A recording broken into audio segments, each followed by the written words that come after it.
I wanted to go over this quick advanced trick that a lot of our investors are doing, but I still notice a lot of people that are making over $380,000 adjusted gross income aren't doing. Now, if you're not making those higher salaries, even if you're making over $200,000, you may even want to watch this video. So here's where it breaks down. If you look at the tax brackets, we want to look where the tax brackets really start to jump up.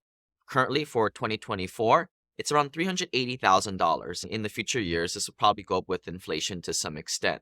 But what we're doing here is we're comboing two strategies together. First, real estate professional status, so that now we're able to offset our passive income or losses that we get from our investments, and then use that to not only offset the passive income that we're making from our investments, which I think everybody should be doing, but it's still funny how a lot of CPAs don't understand this concept of pooling your investments together and being able to use passive losses from one investment to others in your portfolio.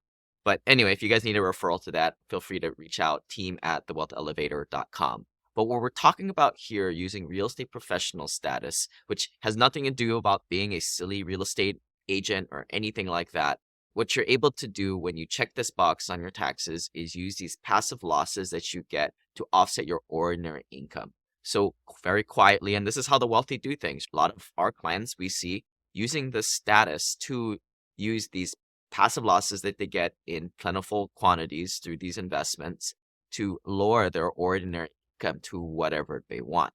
So this is a situation where you have a high W-2 income or 1099 income, or you have a business making a lot of money, and you're able to drive that income down using maybe not strategy, but mechanism to be able to mitigate your taxes in this way. Now, there's a few different things that you need to do to get real estate professional status. You need to have a full-time day job, or you or your spouse needs to qualify for your family. And you need to have some active participation in some real estate that you own. Now, I think a lot of this scares a lot of people off. And what I would say is jump on board a call with a good CPA, and we can connect you with one who is open-minded about using these strategies and has defended audits in the past. Quite frankly, most CPAs are just really uncomfortable or don't even know about this tactic.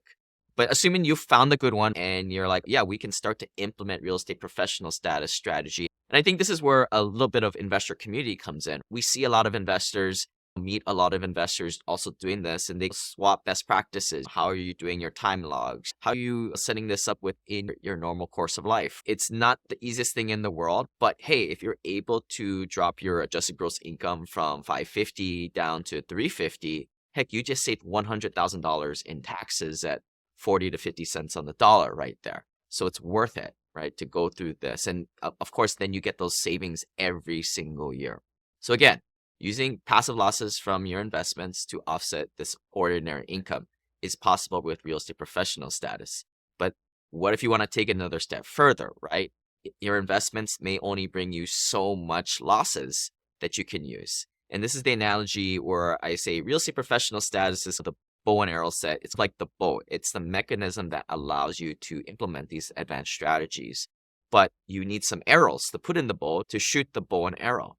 And this is where, how do we get more arrows? Once we have real estate professional status, the bow here, you can obviously invest in real estate projects where there's doing cost segregation, bonus depreciation. But another trick out there is to invest in equipment and utilize Section 179 deductions.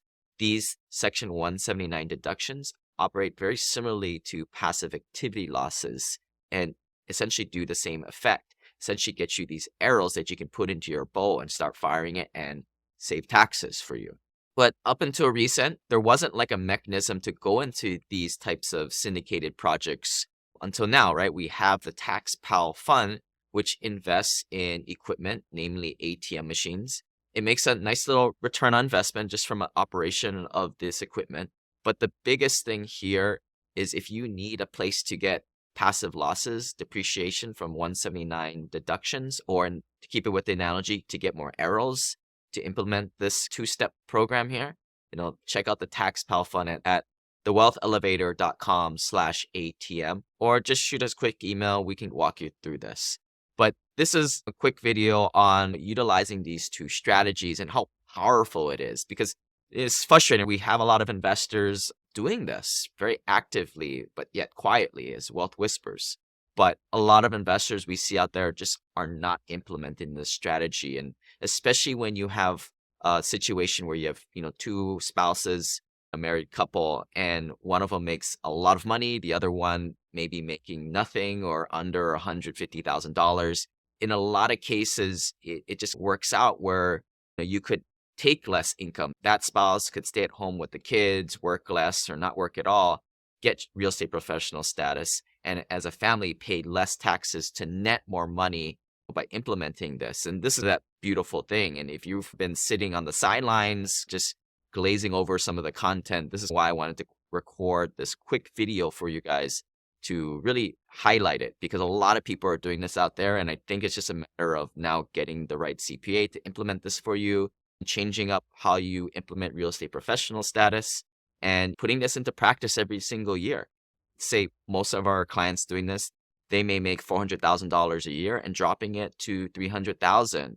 That would save you at least 50 grand a year. What can you do at $50,000? If it was me, I'd invest it and kind of grow the net worth and get more passive losses that way, get more arrows. You may just choose to spend it. And that's fine. You do what you want to do with paying less taxes, newfound money. But with that, take a look at it. Have an open mind. And this is the hard thing, is why we tell people to join our family office group to get around other individuals. We have over 100 people in this exclusive group.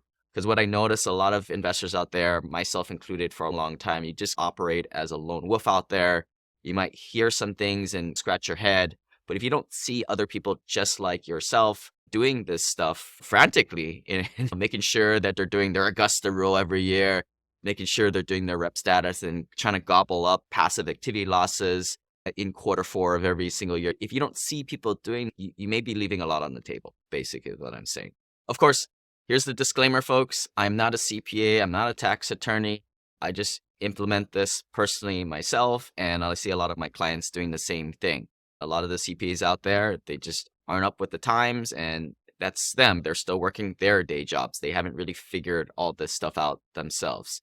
And as I always say, why would you want to take financial advice from somebody who's not financially free themselves or getting to where you want to be? And of course, every situation is different.